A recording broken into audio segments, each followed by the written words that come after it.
लकड़हारा और शेर। विस्तारित संस्करण। बहुत समय पहले की बात है। एक गांव में एक ईमानदार और मेहनती लकड़हारा रहता था। उसका नाम रघु था।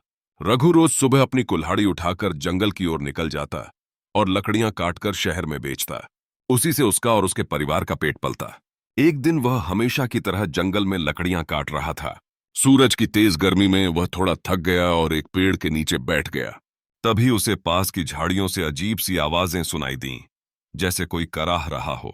रघु डरते डरते झाड़ियों के पास गया। वहां एक बड़ा शेर बैठा हुआ था, लेकिन वह दहाड़ नहीं रहा था, बल्कि दर्द से कराह रहा था। रघु पीछे हटने लगा, पर तभी उसकी नजर शेर के पंजे पर पड़ी। उसमें एक लंबा कांटा चुभा हुआ था और खून निकल रहा था। शेर की आंखों में दर्द और विनती थी। रघु सोच में पड़ गया।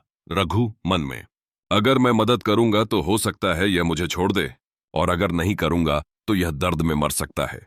पर क्या मैं जान जोखिम में डालूं? दया ने डर पर जीत पा ली। वह कांपते हाथों से शेर के पास गया और धीरे धीरे कांटा निकाल दिया। शेर चुपचाप बैठा रहा। जैसे ही कांटा निकला, शेर उठ खड़ा हुआ, रघु को देखा, अपनी पूंछ हिलाई और बिना कोई नुकसान पहुंचाए जंगल में चला गया। कुछ महीने बाद राज्य में एक नया कानून आया था कि जो भी जंगल से बिना अनुमति लकड़ी काटेगा उसे दंड मिलेगा। रघु को इस कानून का पता नहीं था।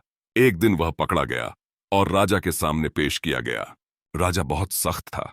उसने कहा, राजा, इस अपराधी को जंगल में बंद शेर के सामने फेंक दो, यही इसकी सजा है। रघु को पिंजरे में बंद शेर के पास लाया गया।